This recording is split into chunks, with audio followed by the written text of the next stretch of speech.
ज्ञान मंत्रा के नए कंटेंट पर आप सबों का स्वागत है। आज हम लोग JTET Hindi previous year question 2016 का करेंगे।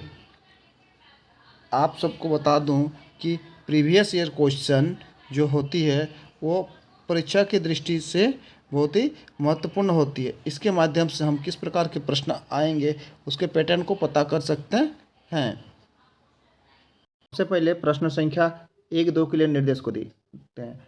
निम्नलिखित पद्यांश को ध्यानपूर्वक पढ़े एवं नीचे दिए गए प्रश्न को उत्तर दिए। सबसे पहले इस हम लोग को पद्यांश को पढ़ना है। ये क्या है? एक हमारा पद्यांश, इसको पढ़ना है, समझना है। उसके बाद जो नीचे दिया गया है प्रश्न संख्या 1 और 2 में उसका उत्तर देना है। तो देखिए क्या लिखा गया है। उपयुक्त उस खल को न यद्यपि मृत्यु का भी दंड है, पर मृत्यु से बढ़कर न जग में दंड और प्रचंड है। यहाँ क्या कहा गया है इस पद्यांश में?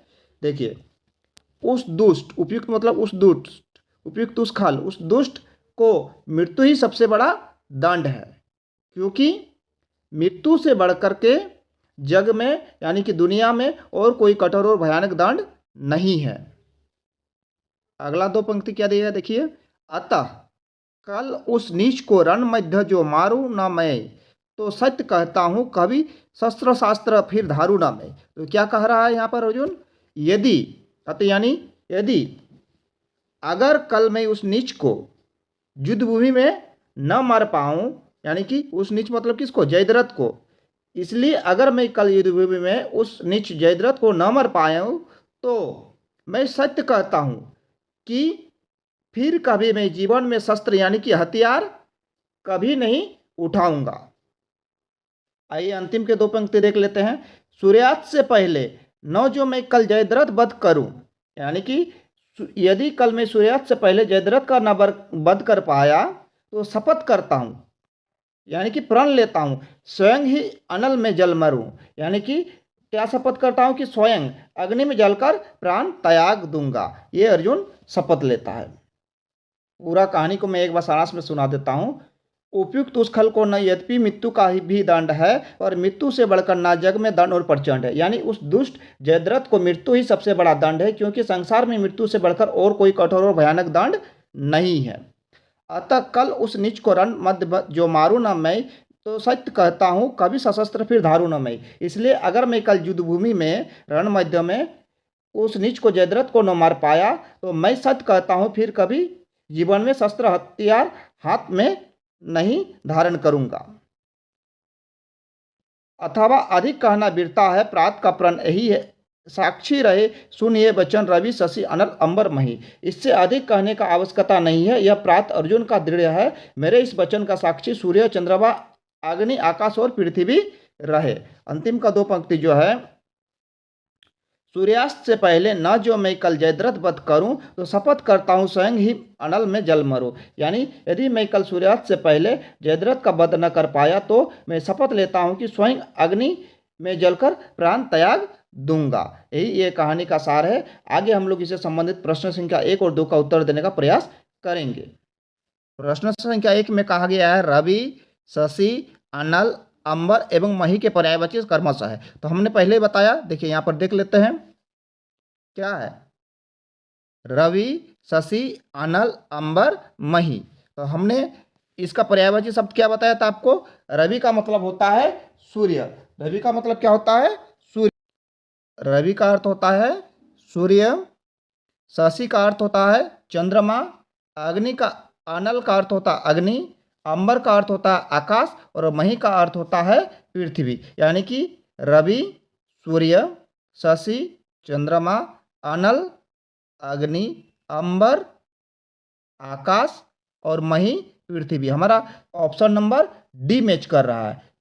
क्या क्या है? सूर्य, चंद्रमा, अग्नि, आकाश, पृथ्वी। तो एक का सही उत्तर हो जाएगा ऑप्शन नंबर डी। दूसरा, पार्थ की क्या प्रतिज्ञा है? पार्थ यानी कि क्या? अर्जुन। अर्जुन क्या प्रतिज्ञा लेता है? दृष्ट को मारने की, जयद्रथ को वध करने की, अस्त्र शस्त्र धारण न करने की, आग में जलकर मरने की। कहने का तो सब करते हैं, लेकिन इनका मुख्य प्रतिज्ञा क्या है? जयद्रथ वध करने की। ऑप्शन नंबर बी सही उत्तर। तीसरा प्रश्न है, भाषा का अस्तित्व एवं विकास समाज के बाहर नहीं हो सकता, यह कथन किसका है? पहला चोमिस्की। चोमिस्की क्या है? नोम चोमिस्की भाषा का जैविक क्षमता मानते हैं। वो भाषा को क्या मानते हैं? जैविक क्षमता मानते हैं। वे कहते हैं भाषा सीखने की क्षमता जन्मजात है। वे क्या कहते हैं? भाषा सीखने की क्षमता जन्मजात है, जन्मजात है।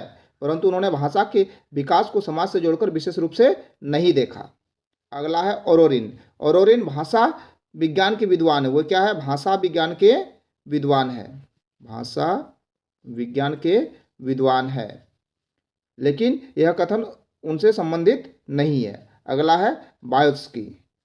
बायोत्स्की ने समाज सांस्कृतिक दृष्टिकोण दिया। उनके अनुसार भाषा एवं विचार का विकास समाज से अलग नहीं हो सकता है। यह कथन उन्हीं का, यह कथन उन्हीं का है, जीन पियाजे। अगला ऑप्शन है, पियाजे ने संज्ञानात्मक विकास का सिद्धांत दिया, संज्ञानात्मक विकास का सिद्धांत, यानी कि कॉग्निटिव डेवलपमेंट का उन्होंने बल दिया। उनका कहना था भाषा का विकास बौद्धिक विकास के साथ होता है, लेकिन इन्हें सीधे समाज से नहीं जोड़ा सकता, तो इसलिए भाषा का अस्तित्व एवं विकास समाज के बाहर नहीं हो सकता। यह कथन किसका है? तो इसका सही उत्तर हो जा रहा है बाइगोत्स्की, ऑप्शन नंबर सी। चौथा नंबर प्रश्न है, भारतीय भाषाओं को संविधान की किस अनुसूची में शामिल किया गया? द्वितीय, अष्टम, तृतीय, चतुर्थ। तो हम लोग जानते हैं भारतीय भाषा को संविधान की किस अनुसूची में शामिल किया गया? तो अष्टम अनुसूची में, ऑप्शन नंबर बी। आइए देख लेते हैं ऑप्शन वाइज इसका क्या होगा। द्वितीय अनुसूची में, द्वितीय अनुसूची में राष्ट्रपति, राज्यपाल, सांसद, विधायक आदि के वेतन भत्ते, आदि के वेतन भत्ते पर संबंधी प्रावधान किया गया। अष्टम अनुसूची क्या किया गया है? अष्टम अनुसूची, भारतीय संविधान की अष्टम अनुसूची में 22 भाषा सम्मिलित है। कितना भाषा? ये भी कभी कभी क्वेश्चन पूछा जाता है। 22 भाषा, 22 भाषाएं शामिल हैं। इन्हें मान्यता प्राप्त भारतीय भाषा कहते हैं। तृतीय अनुसूची में क्या है? इसमें राष्ट्रपति, उपराष्ट्रपति, मंत्री, सांसदों, न्यायाधीश आदि की शपथ का उल्लेख है, इनका शपथ का उल्लेख है। और अंतिम में चतुर्थ अनुसूची रहेगा, इसमें राज्यसभा में राज्यों के प्रतिनिधियों की संख्या की उल्लेख है, राज्यों में राज्यसभा की प्रतिनिधियों की संख्या की उल्लेख है। तो हमारा सही उत्तर क्या हो जाएगा? अष्टम अनुसूची। अष्टम अनुसूची में कुल कितने भाषाओं को भारतीय भाषा में मान्यता प्राप्त किया गया है? टोटल 22 भाषा को। पांचवा प्रश्न है, गुणवाचक विशेषण युक्त वाक्य कौन सा है? मुझे मोहन को अभी 100 रुपये देने। ये 100 क्या है? संख्यावाचक है, तो ये नहीं होगी। मुझे 5 किलो आटा चाहिए, 5 किलो आटा, यानी कि परिणामवाचक विशेषण है, यह गुणवाचक विशेषण नहीं। यह भूखंड आयताकार है। कैसा है? आयतकार है। ये गुणवाचक विशेषण की श्रेणी में आता है। यह गुलाब सबसे अलग दिखाई पड़ रहा है, सबसे अलग भी विशेषता बताता है, पर यह परिणामात्मक या तुलनात्मक विशेषण है, शुद्ध गुणवाचक नहीं है। इसलिए हमारा सही उत्तर हो जाएगा ऑप्शन नंबर सी। छठा प्रश्न है, ढाक के 3 पात मुहावरे का अर्थ क्या है? विशेष जाति का पौधा होना, बाकी पत्तों को जानवर द्वारा खा लिया जाना, स्थिति ज्यों का त्यों रहना, अनुपजाऊ जमीन पर ढाक होना। तो इसका सही उत्तर हो जाएगा ऑप्शन नंबर सी, स्थिति ज्यों का त्यों रहना। देखिए प्रश्न संख्या 7 से 10 के लिए निर्देश। निम्नलिखित गद्यांश, ये एक गद्यांश दिया गया है, गद्यांश को ध्यानपूर्वक पढ़ना एवं नीचे दिए गए प्रश्न के उत्तर देना। 7 से 10 नंबर के प्रश्न का उत्तर देना है। गद्यांश क्या लिखा है? देखिए आइए हम लोग पढ़ते हैं, समझते हैं। पर्यावरण के प्रति गहरी संवेदनशीलता प्राचीन काल से ही मिलती है।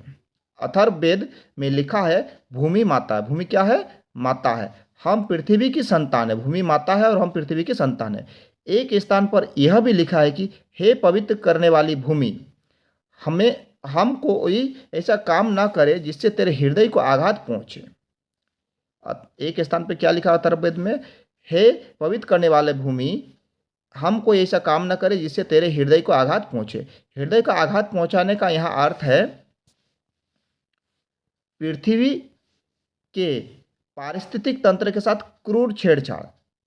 हमें प्राकृतिक संसाधनों के अप्राकृतिक और असीमित दोहन से बचना होगा। आज आवश्यकता इस बात की है कि विश्व के तमाम राष्ट्र जलवायु परिवर्तन के गंभीर खतरे को लेकर आपसी मतभेद भुला दें और अपनी अपनी जिम्मेदारी ईमानदारी से निभाएं, ताकि समय रहते सर्वनाश से उबरा जा सके।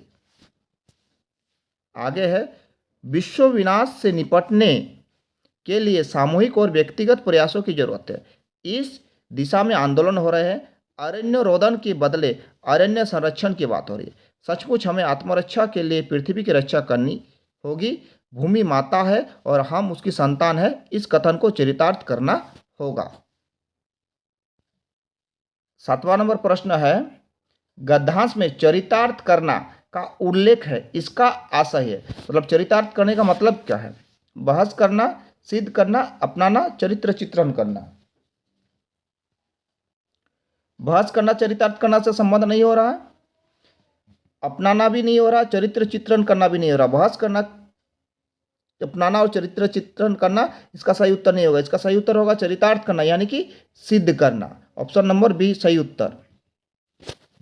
8वां नंबर प्रश्न है, सर्वनाश से उबरा जा सके। उबरा का अर्थ क्या है? उबरा का अर्थ हटा देना, बिल्कुल गलत। उबरा का अर्थ बचा जा सके, सर्वनाश से बचा जा सके। ये दोनों भी ऑप्शन सी और ऑप्शन डी गलत होगा। अगला क्वेश्चन है, पर्यावरण का संधि विच्छेद होगा। पर जोड़ आवरण, पर जोड़ यावरण, परिजोड़ आवरण, परिजोड़ यावरण। सोचिए इसका सही उत्तर क्या होगा? तो इसका सही उत्तर हो जाएगा ऑप्शन नंबर सी, परिजोड़ आवरण। परिजोड़ आवरण से क्या बनता है? पर्यावरण बनता है। ऑप्शन नंबर सी इसका सही उत्तर। 10वां प्रश्न है, हम पृथ्वी की संतान है। हम से तात्पर्य संसार के सभी लोग, हम सभी नागरिक, एक खास देश के लोग, हम भारतवासी। तो हम से यहाँ पर तात्पर्य है संसार के सभी लोग। 11 नंबर का प्रश्न है, मुसाफिर खाना किस प्रकार का शब्द है? ऑप्शन ए यौगिक, ऑप्शन बी रूढ़, ऑप्शन सी योगरूढ़, ऑप्शन डी तत्सम। तो देखिए, मुसाफिर खाना यानी कि मुसाफिर जोड़ खाना, मुसाफिर जोड़ खाना, मुसाफिर खाना बनती है। इसका अर्थ हो रहा है यात्रियों को ठहरने का स्थान। इसका क्या अर्थ हो रहा है? यात्रियों का ठहरने का स्थान से बना है। परंतु इसका प्रयोग इतना प्रचलित है कि पूरा शब्द एक निश्चित अर्थ देने वाला लगा है। इसे इसलिए हम लोग क्या करेंगे? जोगरूढ़ शब्द कहेंगे। जोगरूढ़ शब्द किसे कहते हैं? जो इतना प्रचलित होता है कि पूरा शब्द ही एक निश्चित अर्थ देने लग जाता है। इसलिए ऑप्शन नंबर से इसका सही उत्तर। 12 नंबर क्वेश्चन है, चिकना घड़ा होना, मुहावरे का अर्थ क्या है? चिकने घड़े को सभी पसंद करते हैं, अत्यंत आकर्षक होना, निर्लज होना, चिकना बनाने के लिए घड़े पर तेल लगाना। तो इसका सही उत्तर हो जाएगा निर्लज होना। यह मुहावरा ऐसे व्यक्ति के लिए प्रयोग होता है जिस पर कोई बात का कोई असर नहीं होता, कोई भी बात के उसके ऊपर कोई भी असर नहीं होता है, ऐसे व्यक्ति पर इसका उल्लेखित होता है, यानी कि लज्जा शून्य होना। इसलिए निर्लज होना इसका सही उत्तर हो जाएगा ऑप्शन नंबर सी। 13वां प्रश्न है, सेनानायक शब्द कौन सा समास है? सेनानायक जो शब्द है वो कौन सा समास है? बहुब्री, द्वंद्व, तत्पुरुष, अव्ययीभाव। बहुब्री समास किसे कहते हैं? यह समास तब होता है जब संयुक्त शब्द किसी अन्य वस्तु या व्यक्ति को सूचित करे। जैसे पीताम्बर, पीताम्बर क्या शब्द है? बहुब्री शब्द है। इसका अर्थ क्या होता है? जिसके पास पीला अंबर है, तो ये तो बहुब्री नहीं आ रहा है। द्वंद्व, द्वंद्व जब दो या दो से अधिक शब्द समान महत्व रखते हैं। जैसे राम लक्ष्मण, राम लक्ष्मण में क्या होती है? राम और लक्ष्मण दोनों क्या रख रही है? राम लक्ष्मण दोनों पद क्या है? समान महत्व रखते हैं। राम लक्ष्मण दोनों पद समान महत्व रखती है, तो उसे बोलते हैं द्वंद्व, राम और लक्ष्मण। यहां भी ऐसा नहीं है। तत्पुरुष समास, इसका सही उत्तर हो जाएगा तत्पुरुष समास। अव्ययीभाव समास, अव्ययीभाव में क्या होता है? अव्यय शब्द प्रधान होता है, जैसे उपयुक्त, यथाशक्ति। तो इसलिए हमारा सही उत्तर हो जाएगा ऑप्शन नंबर सी, तत्पुरुष समास। तत्पुरुष समास किसे कहते हैं?